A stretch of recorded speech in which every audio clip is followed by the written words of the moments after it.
Good morning, and welcome to Be Radiant, where we build and empower you to live a radiant life.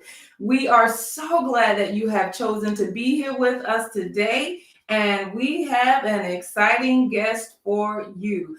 Remember, our purpose here is to give you practical information that you can use in your everyday life to live your best life. This month, we've been talking to empowering women, and I told you I was going to wear my jacket every time we came on this month, and it says brave as a lion, because we are building women up to be their best. Because when women are at their best, they tend to encourage others to become their best. Today, we have Dr. Yvonne Moore. She is a board certified OBGYN, and she's been in private practice in Memphis since 1984. And she had her medical degree she earned from St. Louis University, and her residency was performed at the University of Tennessee. And so we are so excited to have her because she didn't stop there just with her medical degree. She went on to get her master's degree in human relations counseling from Liberty University. So Dr. Yvonne believes in treating the whole patient. And we're going to hear so many more interesting things today. So I want to welcome Dr. Yvonne Moore into the room. Good morning, Dr. Yvonne. How are you? Good morning, Valerie. I'm fine. Good. I have to tell you, I'm not getting any sound on Facebook when I log on to Facebook. Just so make sure anybody else can hear. Okay, Virginia, I see you checked into the room. Let me know if you are getting sound because I want to make sure everyone hears this because we have some great things going on in the room today. So just give me a little thumbs up or something, Virginia, so I know. All right, all right. We're going to keep moving on though, but yes, I got a thumbs up. She Good, can hear good. me. Yes, so it is amazing to be here with you today. I tell you, I've been anticipating this since the day that you told me yes. And so, can you just tell us a little bit about yourself? That's always really difficult because you don't know where to start, especially when you're as old as I am at 67. I've worn a whole lot of hats. That's a baby. That's a baby. But the most important thing is that I'm a child of the Most High King, and that's at the top of the list. Second only to that is that I'm the mom of two amazing adult children that I'm very proud of. And then I'd have to say that I'm a physician. I'm an OBGYN. I've been doing that for most of my adult life. I like to think that I am not so much a doctor that happens to be a Christian, but a Christian that happens to be a doctor. And so I bring who I am as a believer to everything that I do, but most especially to my practice of medicine. I'm unabashedly sold out to Christ, and I pray with my patients on a regular basis, especially when they're going into something stressful like a surgery. Um, Back when I was delivering babies, I would get all the family members around the bed after the delivery, and we would just have a prayer of thanksgiving. And it just became to be part of who I was and what I did. And I've had so many people over the years come back and tell me how special that was to them. And when you do something like that, you never know who's in the room. There have been people in the room that I'm sure were not believers, and whether like it or not, as a physician, you're seen as an authority figure. And if they see that you are wearing your faith on your sleeve, sometimes that will empower them to want to do the same thing. Oh, wow. That is amazing. I've worked with a few physicians as a nurse that would pray with their patients before they went into a procedure or, like you said, praying with them afterwards. And that it's soothing to the patient. It gives them confidence in the care that they're receiving. And like you said, you never know who may be in that room that affects, and they take it on with them and they're now empowered to do it in their everyday life. That is amazing. That is amazing. I told you guys we didn't have just an ordinary doctor in the room. We have a doctor extraordinaire.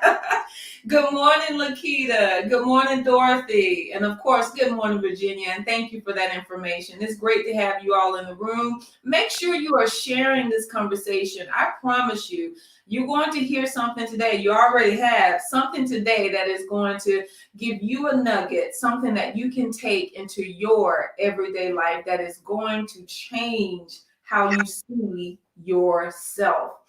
Dr. Moore, a lot of times physicians, we kind of see them, they're the experts, they're the ones that are telling us what to do. And so, but have you had any health concerns that have informed your practice? Oh, absolutely. I'm not any different than anyone else. We all put our pants on one leg at a time.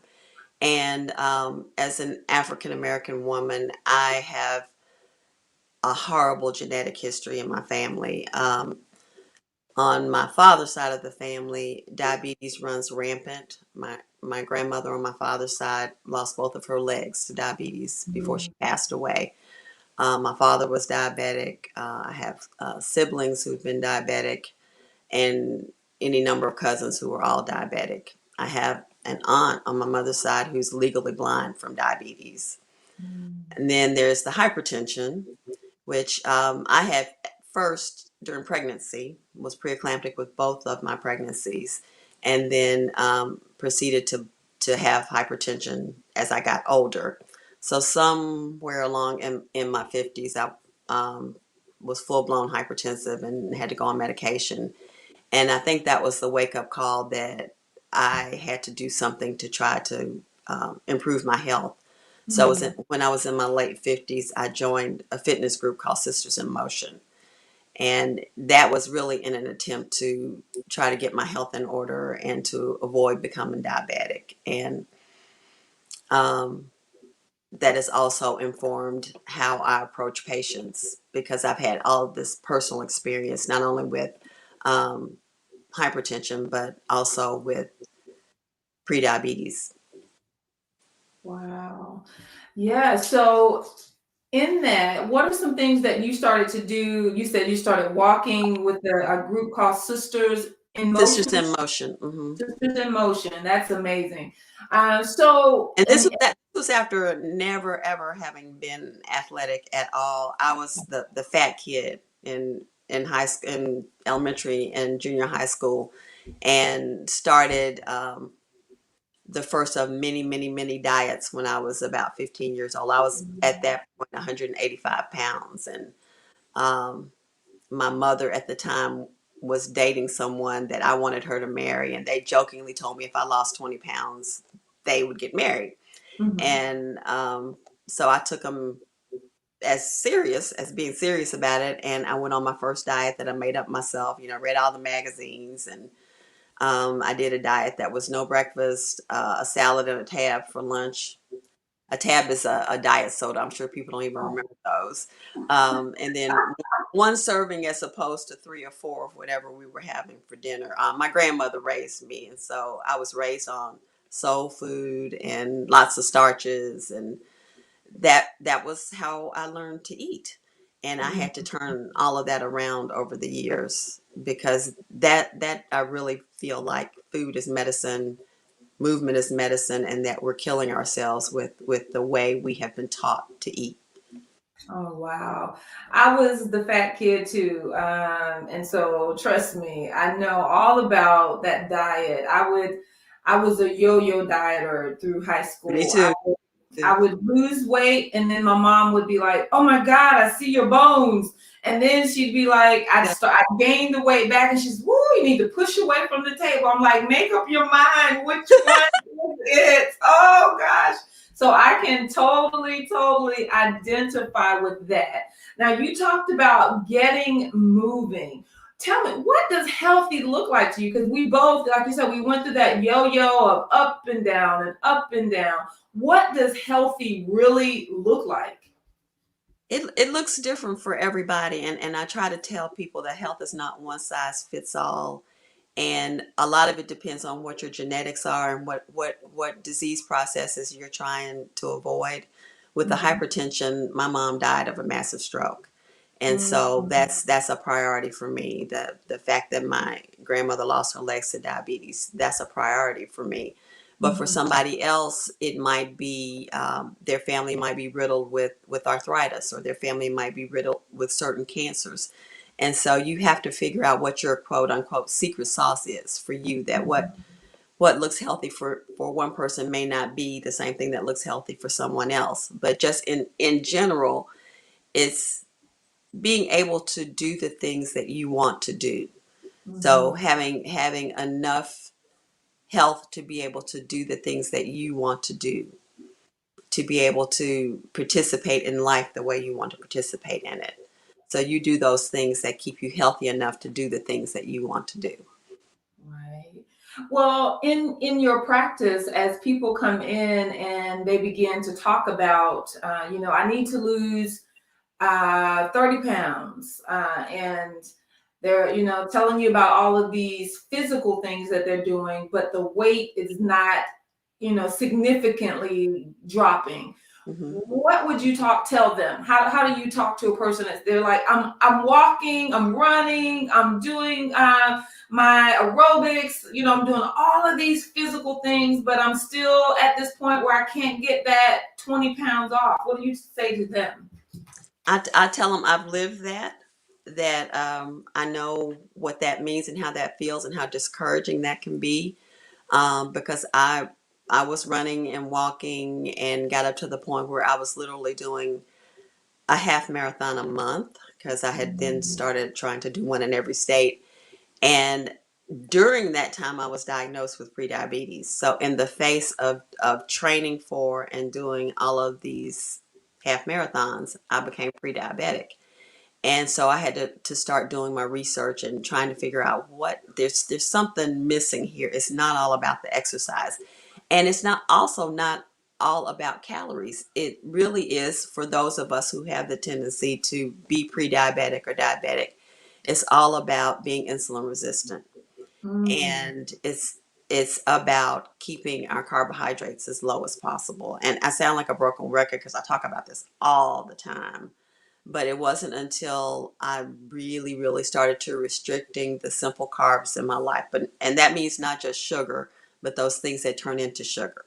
The Mm. potatoes, the rice, the pasta, those things that turn into sugar are just as dangerous for us as the sugar itself. And once I not eliminated, but really, really restricted those things in my diet, I was able to lose 20 pounds. And I've been doing this for 3 years and kept it off, and haven't looked back, because that's the secret sauce for me, is that I have to keep my carbohydrates low. Wow. I'm just going to tell you guys, I am in a group now with Dr. Moore that she has let me know that I've been missing a lot of lately.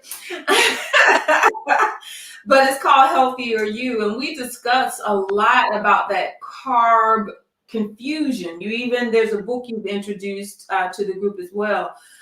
Because a lot of times we start thinking that it's all about getting the exercise, and like I told you, and we'll talk a little bit about that in a minute, I've been really stepping up the physical side of things, but I also recognize that my diet plays a huge part in it. How much, and you've kind of given us almost a percentage of how important diet is in the relationship to weight and health. Diet is incredibly important. It probably, if you were to look at a pie chart, it's probably about 80% of your weight loss activities or your weight loss success is going to be tied into not only what you eat, but when you eat. Mm, Um, and of course, things like portion control are important, but they're not nearly as important as you're getting a handle on the why you eat, the when you eat. Are mm, you an emotional eater? Are you somebody that just eats mindlessly? Are you someone who's a stress eater, who when they're sad they eat, when they're happy they eat? They eat for all the reasons other than for fuel. And Yeah. all of us have a little bit of that in us, and it's not a one size fits all. Everyone has to figure out what it is for them that has blocked their efforts in the past. And for me, it was eating too many carbohydrates. And you Mhm. have this, especially if you're a runner, you have you're taught by everybody that, oh, you have to carb load before every race, and then you deplete your glycogen stores, and so you have to replace your carbs after the race. And so you start to use the fact that you're as active as you are as an excuse to eat more, and out you always outstrip the calories that you burned with whatever you've done. And there's a great graphic in my blog about how you can run a half marathon and then eat a cheeseburger and they cancel each other out. Oh, wow. Speaking of your blog, I'm glad you said that. I'm going to post this. I have actually put it in the chat on my page. I'm going to make sure I get it in on all of those. whymoreforhealth.com. Talk about your blog, some of the topics that you include in your blog. And there's one I know about, that 80%, 20% thing. It's an 80% diet. You got to figure that out for yourself, how that fits in. I'm a carb eater. Carbs give you that instant gratification. There is nothing like eating some hot macaroni and cheese that is dripping in every kind of cheese you possibly can have, and all that pasta and butter, and yeah, there's nothing like it. Yeah, you can tell that it's kind of a problem for me. But carbs are usually that thing that gives us that immediate rush.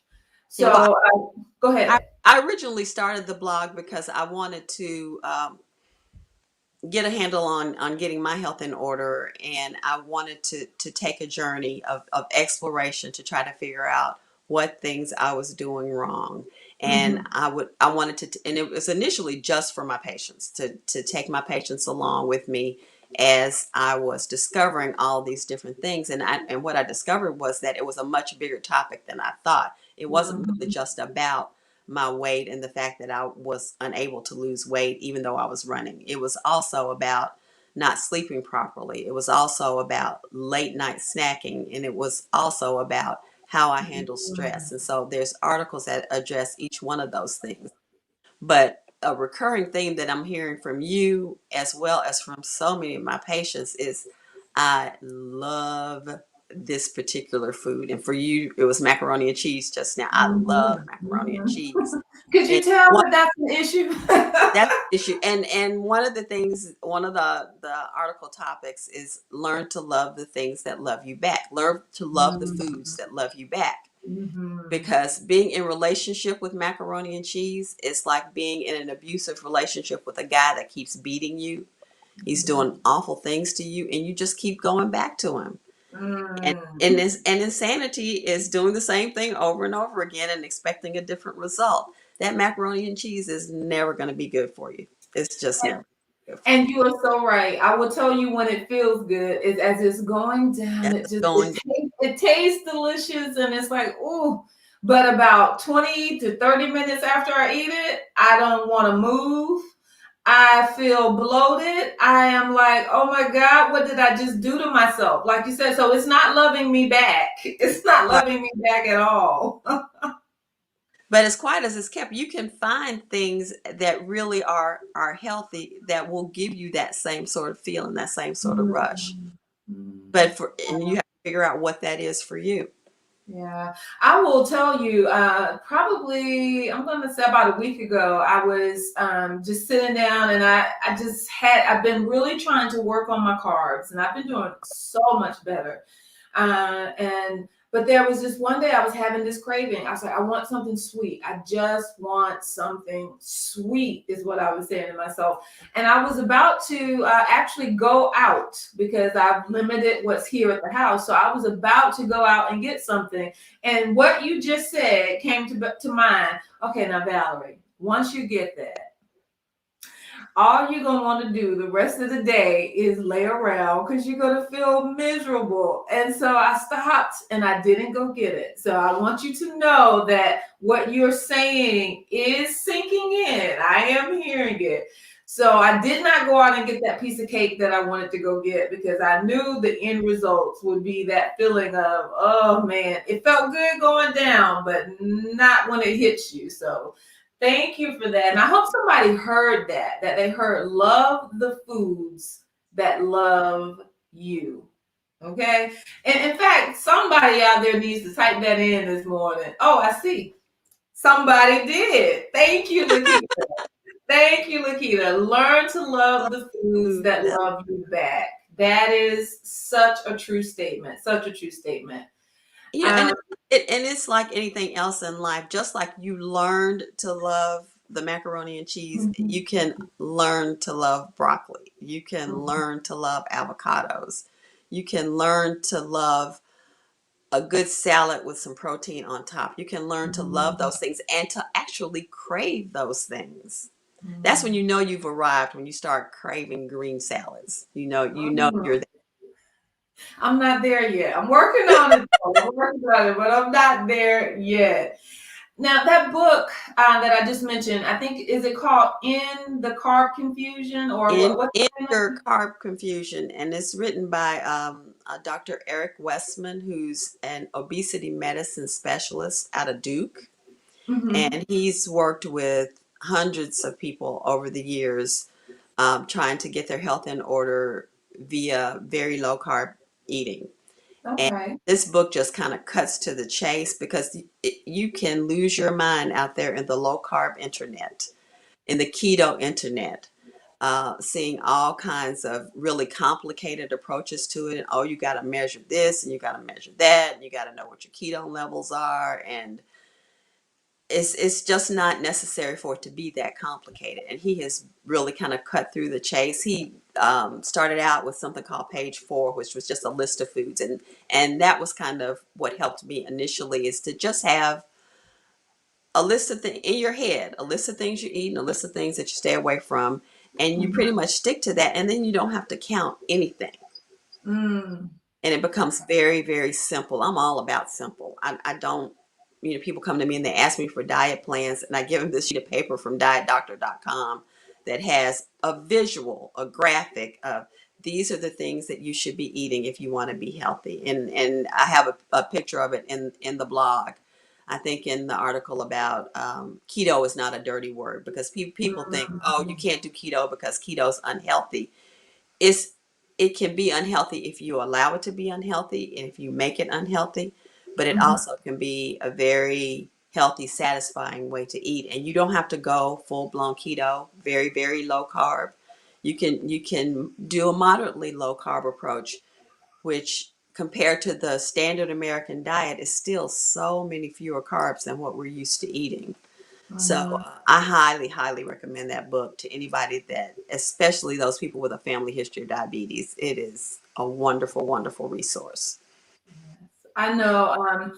And just so you know, Dr. Moore is an advocate for eating, figuring out what works for you, as long as it's healthy. That you're not going over the deep end on either end of the spectrum. Because I remember you telling me I started off the year with a Daniel fast, a 21-day fast where it consists of fruit and vegetables. Cutting out meats and sweets and all those, as the word of God says, all those pleasant things. And so I was doing this fast, and as a result, it wasn't because I wanted to lose weight, but as a result of modifying my diet, of course, I lost weight. And I remember you telling me, I think Daniel likes you. I remember saying that, making You need that to fall in comment. love with. We were talking about falling in love with Daniel and let him be your boo.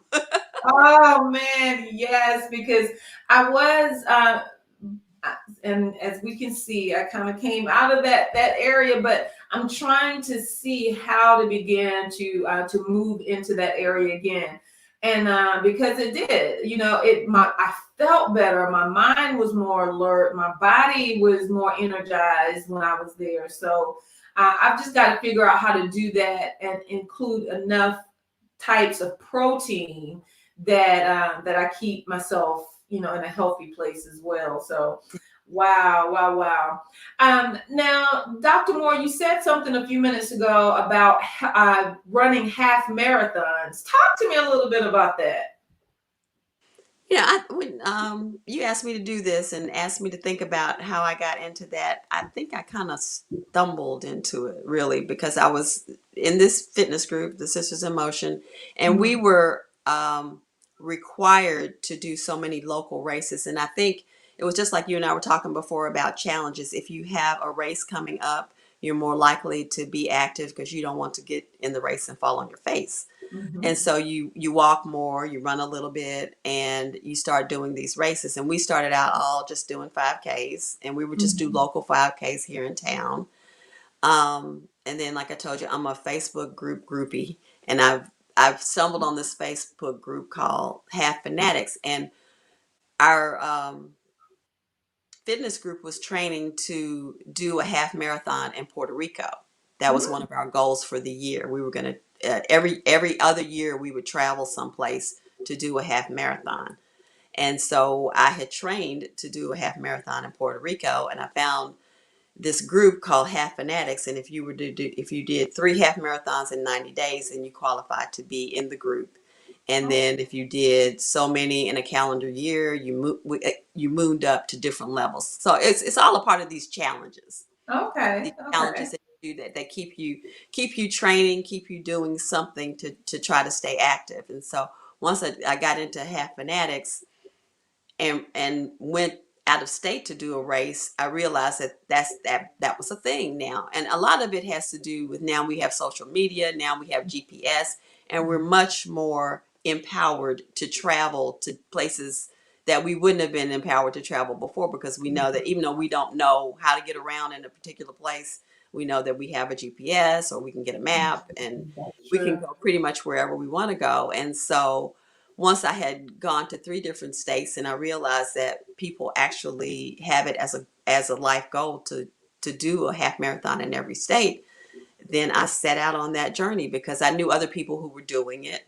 and the rest they say is history, and that's Mhm. what I did.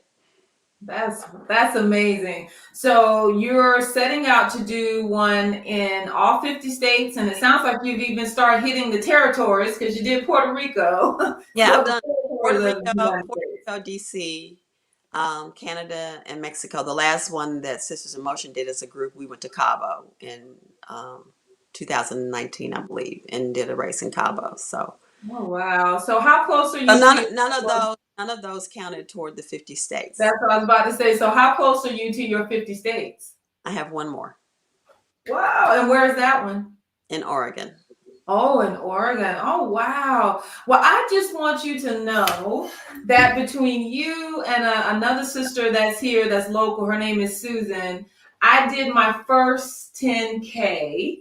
And And so I am so excited. Now, I've, been doing walking and running off and on for years, but I've never entered into any type of race or anything like that. So I did my very first, and it was called Be Kind, and it's actually just about spreading hey, kindness. That's the whole purpose of it. And I did a 10K on a Friday, and I'm also in a challenge. Same thing you said. I'm trying to get into these challenges to keep myself moving and keep myself from getting sedentary, because the Lord reminded me, hey, you want to be moving, and when you're 60, when you're 70, when you're 80, you want to be moving and active. So I did that 10K on a Friday with a group of women, and then that Monday, because we are now in a challenge to finish 100 miles of active walking, not just, in your everyday life, but active walking by the end of May. Well, I got behind. So I'm having to do I think it's 3.5 miles every day until the end of the month to make sure I meet my goal. I'm at 80, I think it was 87 um, miles. you can do it. You can do Yeah, it. that's why I said I can do it. I got this. I got this.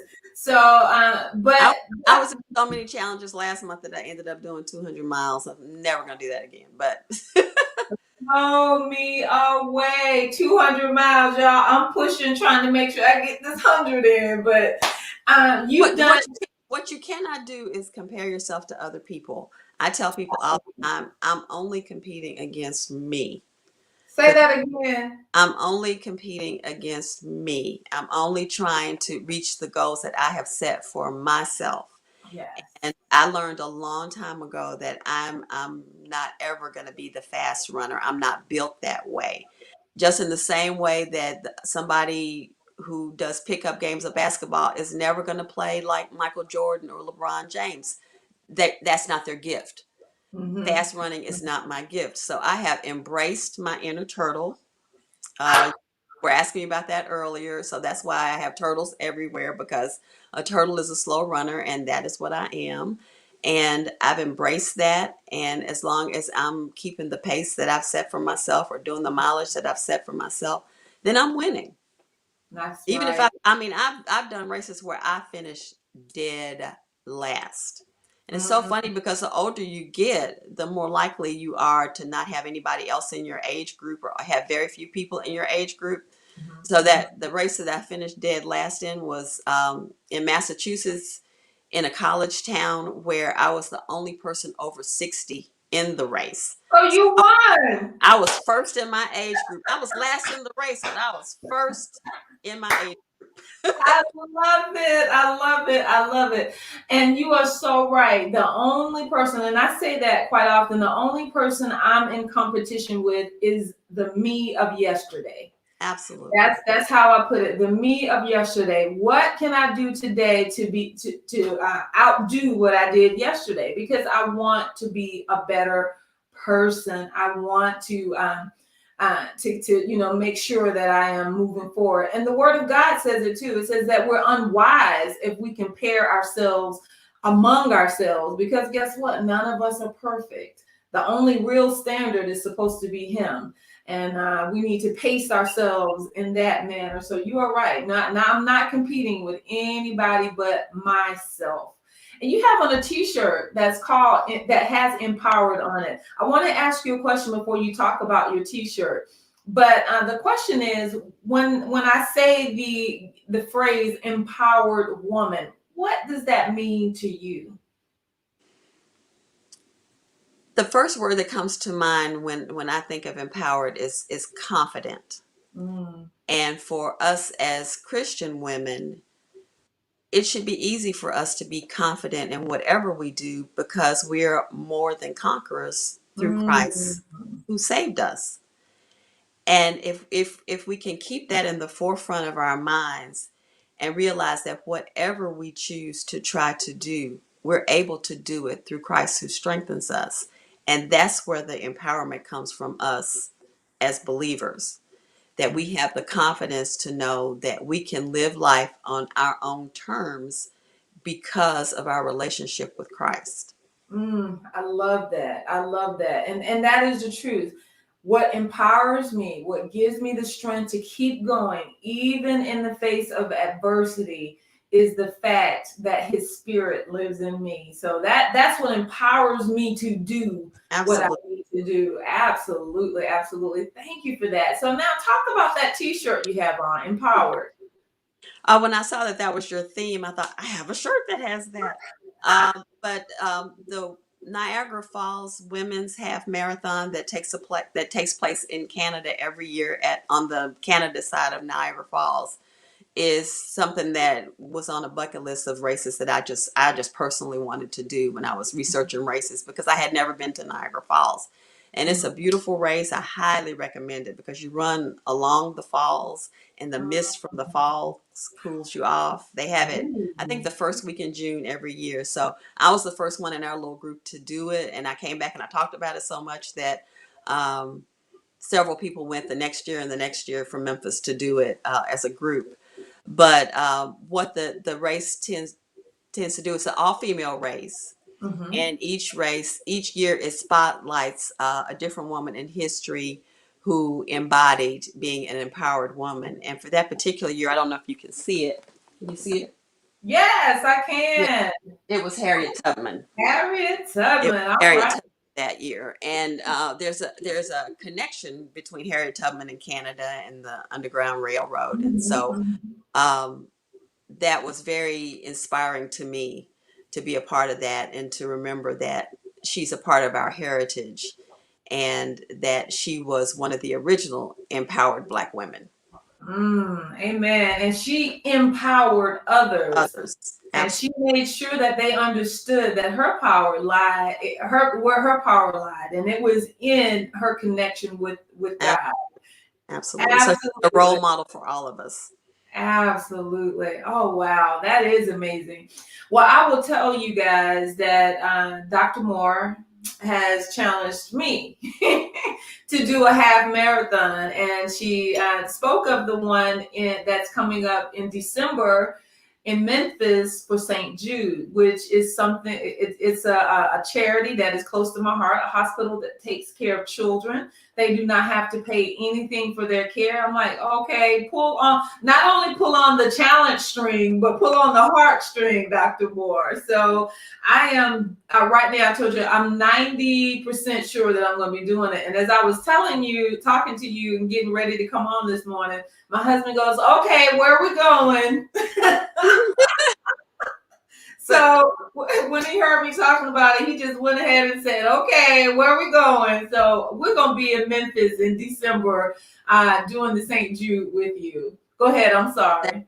that'll be fabulous. One of the things that I love about being a St. Jude hero, and that's what they call you when you sign up and commit to raising funds, you're called a St. Jude hero. And this will be my 7th consecutive year being a St. Jude hero and raising funds for this, what you, like you said, it's a very, very worthy cause because no one gets a bill when they go to St. Jude for cancer care. And it's even closer to my heart now that I quite recently lost my husband to cancer. So not only do I do St. Jude, but there's also a concern called Debbie's Dream Foundation, and they do a similar sort of race in a different city every year in Florida for Debbie's Dream Foundation, which supports cancer research for stomach cancer victims. And so I've done 3 of those, and I intend to do the one coming up in January of this year. So once I finish this 50 state thing, then I'm going to be much more focused on selecting races that support cancer research and cancer care because it's a cause that's close to my heart. Oh, wow. Oh, wow. That's amazing. Um, And the amazing thing about St. Jude is you run through the campus, through the hospital campus, and the patients come outside to cheer you on, and they hold up signs that say "Thank you, hero." It's I cry every time going through there. It's just a very emotional experience.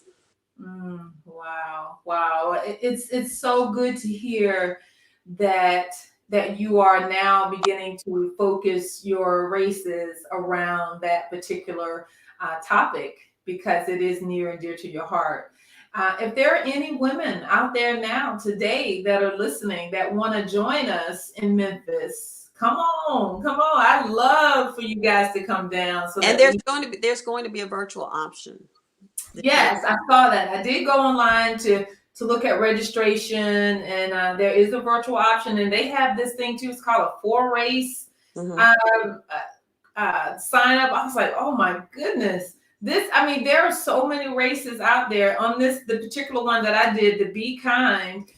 They have several options too that they offer for virtual runs, and that's what mine was, virtual. We just had to, you put on your gear, you do the run, and then send the information into them and all that. So it has been absolutely worth it. And so thank you. Challenges is what's helping to get me moved by get me moving, by the way. Whatever, whatever it takes. Whatever it takes. Whatever it takes. Um, Dr. Moore, I want to know, how do you define your purpose in life? And I'm asking you this question after you've talked so much about the different things that you're doing. How do you pull all of that in line to your purpose? Okay. When I was a little girl, I wanted to be a school teacher because my very first hero was my first grade teacher, Miss Margaretta Young. I absolutely adored her. And and in addition to the women in my family, she really set a tone and set a foundation for me and made me want to be like her. Mm-hmm. Um, but as time went on, and I went to college, and actually went to college thinking I was going to be a physical therapist. That was the goal had changed then from being a teacher to being a physical therapist. But that desire to be a teacher really just never left me. Mm-hmm. And so over the years, I have incorporated that into what I do, Absolutely. because I've got the visual aids and I've got the props, and it is so gratifying to me to teach, especially young women, how their bodies work, Mm-hmm. because it's amazing how little we know about how our bodies work.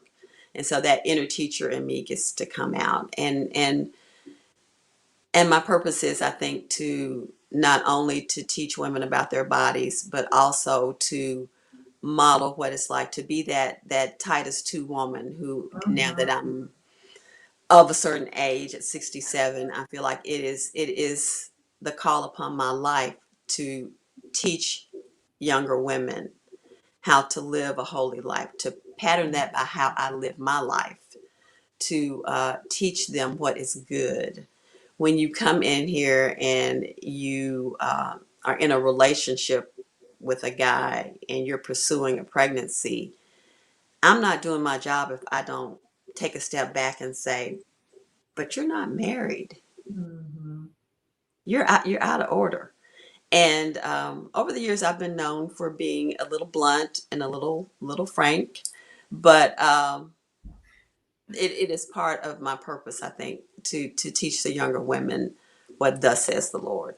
Oh, wow. That's amazing. And everything that you do, Dr. Moore, brings it back to that teacher. So Hmm. you indeed are that teacher.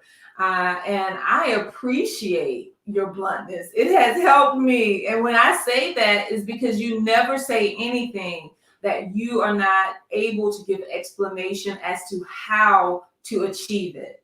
Yeah. And so that's that teacher in you. Somebody said on here, bring it full circle. That inner teacher. Yes, Mhm. that is it. And you pull it into every aspect. And to hear that, because, young women, they need to know that there are expectations that God has on their lives. And, Absolutely. and stepping out of the alignment of God opens you up to so many things. My husband put in out of order. Yes, when you do Yeah. things out of order, you end up bearing the brunt of that years later. So to know that you are willing and you are brave enough to stand up and say, this is how God has it ordered. I'm here to take care of you no matter what. But let me tell you the truth. And I Yeah. love that. I love it. I love it. I love it. I see And that I, my, I go can't, ahead. and I cannot say that has not sometimes offended people. Oh, yeah. Oh, Uh, yeah. The but truth usually wins. you cannot be worried about that, and you have to develop a thick skin. And I think the older I've gotten, the less concerned I am with being liked as I am concerned with being pleasing to God. That the priorities change over time. Amen. Amen. That is so true. Wow. Dr. Moore, this has been an amazing conversation. I see my friend Estelle Romo says she's interested. Estelle, hit me up. We're going to make this happen. We're going to hit Memphis together. My husband might even be happy to say, hey, go with Estelle. Go with Estelle. But anyway, hit me up. We're gonna have to make this happen, girl. We're gonna have to make this happen. Make sure that you go on to whymoreforhealth.com. And Dr. Moore, can they get in touch with you through this blog as well? Yes, they can leave a comment in the blog. They can send me their email address, and we can communicate that way. Mhm. That works just fine. Absolutely, absolutely. I'm telling you, you will not be disappointed. As she said, there are so many things that she talks about on her blog, from healthy eating to healthy sleep. Sleep is important, people. So she talks about the whole person. It's a holistic blog. So get ready when you go into that platform to be inspired to live a better life. Tell me this. This is something I end every one of my Be Radiance on, what are you doing right now, Dr. Moore, that empowers you, that builds you up and empowers you to live your radiant life? In the last, at least the last year or so, since I've been now wearing this widow hat, I'm a part of a club that nobody ever wants to be a member of. I have been absolutely amazed at how faithful God has been to put people in my path for me to minister to. I mean, not a day goes by that someone does not either come into my office, or I meet along the trail out walking, or someplace in my life, somebody will need to hear what I have to say about what God has spoken to me. And I've been able to reach back to other women in my life who've been widowed since I have been, and bless them with what has blessed me, because the Bible says we're to comfort others with the comfort that we have received. And I have really taken that to heart. And so it really brings me joy when I see someone that I can minister to, that I can help, because that comforting someone else comforts me. And it also just really is really, really gratifying for me when I am explaining something to a patient and I see that light bulb go off in their head, or they even say sometimes, "Well, I never knew that." And it's a rush. It's wonderful to be able to enlighten someone about their bodies, or about their spirituality, or to show them by example that you can be that woman who is walking in holiness, but also knows how to have a good time. All That right. two are not mutually exclusive. And so that's where I find my joy, in being able to reach out especially to younger women, and kind of pave the way. I love it. I love it. That's still that inner teacher. That That's energy. your calling. That's your purpose. And you are so right. And knowing that you can take the pain of losing your husband and even channel that into ministry, into touching others, because there are going to be women who lose their husbands and they don't know the Lord, but being able to say, you know what, let's talk about this. I love that. I love it. Taking the pain and turning it into ministry is definitely, I think, a part of what God does. He did it through Jesus. The pain of the death on the cross became the salvation of the world. So pain into purpose. Pain into purpose. I don't know what just Like happened. we lost something. Yeah, just for a second there. But I am so glad that you're back. So thank you, Dr. Moore, for this time. I asked you to hang out in the green room for a few minutes because I Okay. want to kind of close off our conversation. But I thank you for coming into the room with us today. You have been a true blessing. And I think everybody that has been in the room today has that same feeling. In fact, I want to throw this up there. This has truly been a blessing this morning. Hey, Oh, couldn't have said thank you. myself. All right, so have a great day, Dr. Moore. Thank you. Make sure you all log on to whymoreforhealth.com. And there you're going to get some great information, and you can also reach out to Dr. Moore through the blog. So thank you so much for coming on this morning. Oh, you're welcome. It was a pleasure. All right. Guys, did I tell you? Did I tell you right that you were going to get some great information today? This has been a blessing to my bones as well. And I invite you back every Saturday morning where we build and empower you to live your best life. You guys have a great Saturday. Go out and do something. Get moving in some way, even if it's just going to the mall, walking around, doing a little people watching, but get moving today. Have a blessed Saturday and be radiant.